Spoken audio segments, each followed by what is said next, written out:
በትዳራቸው ላይ ሲወሰልቱ እጅ ከፈንጅ የተያዙ አስገራሚ ሰዎች። ትዳር በታማኝነት በቃል ኪዳንና በንጹሕ እምነት ላይ የሚመሰረት ጥልቅ ትስስር ሲሆን፣ ለአንዳንዶች ግን ይህ ታላቅ ቃል ኪዳን ከመስተዋት የሳሳና በቀላሉ ሲሰበርና ሲፈርስ ይታያል። አብዛኛው ጊዜ ክህደት በድብቅ ተደብቆ የሚኖር ይመስላል። ነገር ግን እውነቱ በአደባባይ ሲጋለጥ የሚያመጣው መዘዝ እጅግ የከፋ ነው። ዛሬ በዚህ ቪዲዮ በትዳራቸው ላይ የወሰለቱ ነገር ግን ድርጊታቸው ፍጹም ባልተጠበቀና በሚያስገርም ሁኔታ እጅ ከፈንጅ የተያዘባቸውን የአምስት አስገራሚ ሰዎችን ታሪክ ይዘንላችሁ መጥተናል። በቅድሚያ ግን ቪዲዮውን ላይክ፣ ቻናሌ ደግሞ ሳብስክራይብ አድርጋችሁ እንድትጀምሩት እየጠየኩኝ ወደ ቪዲዮው እንሄዳለን። አንደኛ፣ የቤት ውስጥ ቅሌት።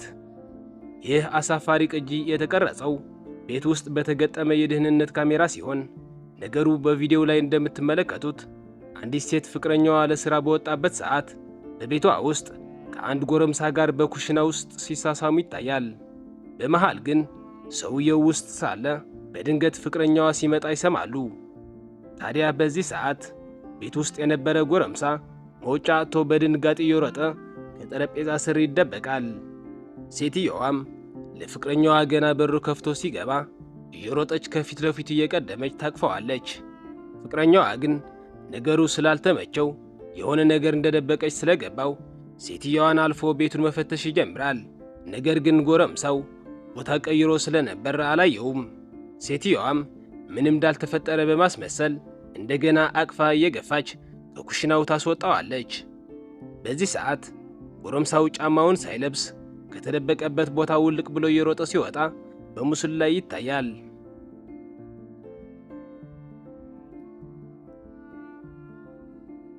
ሁለተኛ፣ ሰርጉ ቀን የማገጠ ጎበዝ። አብዛኛው ጊዜ ሰዎች ከትዳር በፊት ወይም ከትዳር በኋላ በሚስቶቻቸው ወይም በባሎቻቸው ላይ ሲወሰልቱ ማየት የተለመደ ነው። ነገር ግን አሁን የምነግራችሁ ታሪክ ከዚያ ፍጹም የተለየና እጅግ አስደንጋጭ ነው። ድርጊቱ የተፈጸመው ሕይወታቸውን ሙሉ ሊያስታውሱት በሚገባ በሰርግ ቀናቸው ላይ የተፈጸመ አሳፋሪ ክስተት ነው። በአንድ ጥንዶች የሰርግ ሥነ ሥርዓት ላይ ሁሉም ዘመድ አዝማድና ጓደኛ በተሰበሰበበትና ደስታ በሞላበት በዚያ ታላቅ ቀን ሙሽራው ግን ሊታመን የማይችል አሳፋሪ ድርጊት ፈጸመ።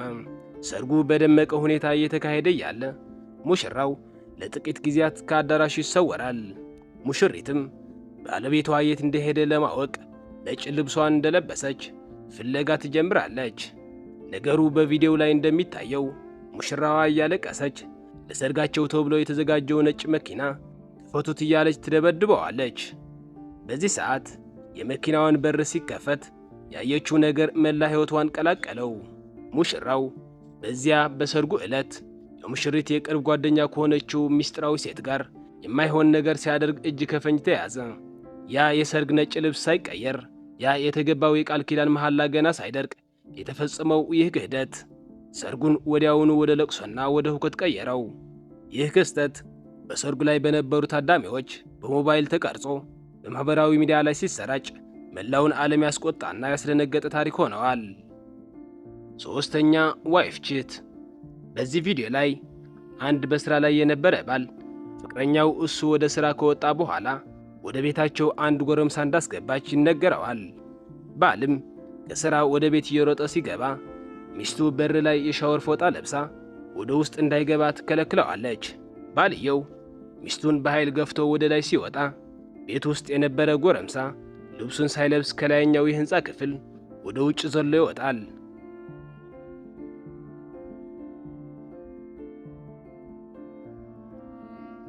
በዚህ ሰዓት እንኳን ሰውየው ሲዘል እግሩን ሳይሰበር አይቀርም። አራተኛ፣ የቤት እመቤቷ ሴት።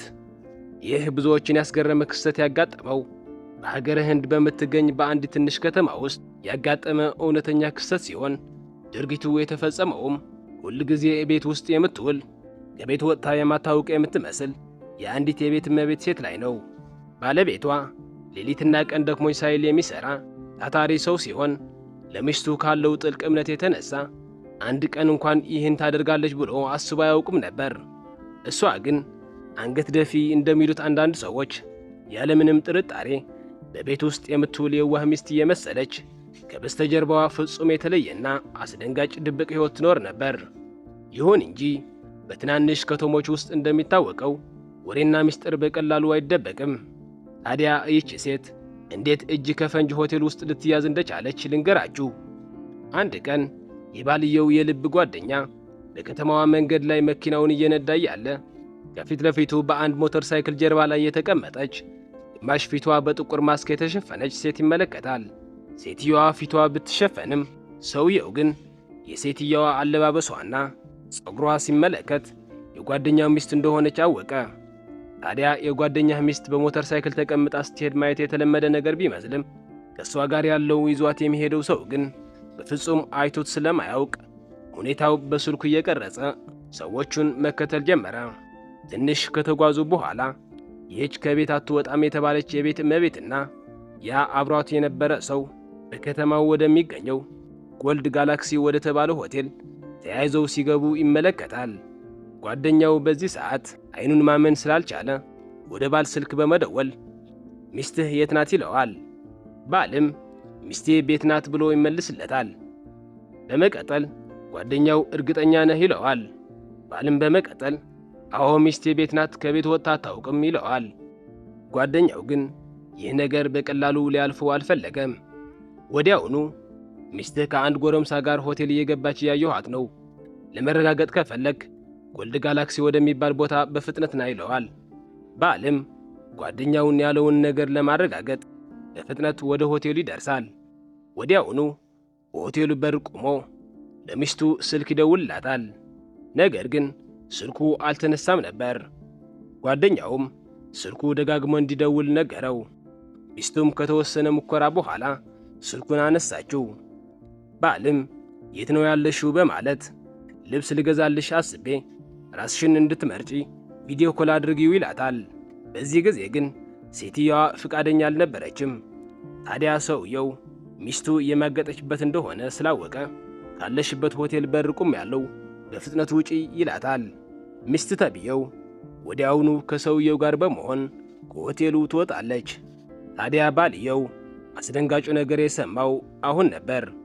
ባል አብሯት ላለ ሰው ለምን እንዲህ እንዳደረገ በንዴት ሲጠይቀው እሷ ባል እንዳላት እንዳልነገረችውና ከወንድሟ ጋር ብቻ እንደምትኖር እንደነገረችው ይባስ ብሎ ደግሞ ግንኙነታቸው ለ3 ዓመት እንደቆየም ይነግረዋል።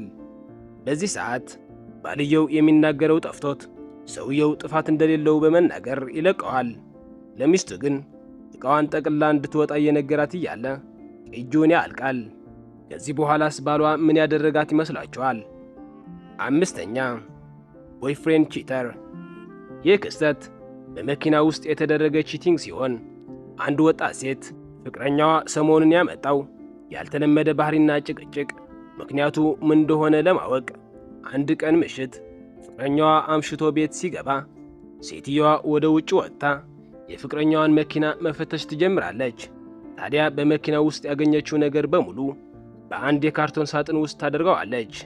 በመቀጠልም በተቻላት መጠን ተረጋግታ ልክ ስጦታ እንደምትሰጠው አድርጋ ሳጥኑን ቀስ አድርጎ እንዲከፍተው ትነግረዋለች። ፍቅረኛዋም ምንም ሳይጠረጥር ስጦታውን ፈገግ እያለ ይከፍታል። ነገር ግን በካርቶኑ ውስጥ የነበረው ነገር መኪናው ውስጥ የተገኘ የተከፈተ ኮንዶምና ያቺ የሌላኛዋ ሴት ፎቶ ነበር። በዚህ ጊዜ ፍቅረኛዋ ነገሩን ሙሉ በሙሉ ለመካድ በመሞከር ይህ የኔ አይደለም እያለ ማስተባበል ይጀምራል። ነገር ግን ፍቅረኛው እያለቀሰች እሷና እሱ ማለትም ፍቅረኛዋ ጋር መጀመሪያ ላይ ግንኙነት ሲጀምሩ በመኪና ውስጥ ልክ እንደዚህ አይነት ነገር ሲያደርጉ እንደነበርና አሁን ግን ያንን ታሪክ ከሌላ ሴት ጋር እንደደገመው ስትናገር ቪዲዮውን ያልቃል። ክቡራን የቻናሌ ቤተሰቦች የዛሬ ቪዲዮ ይህን ይመስል ነበር።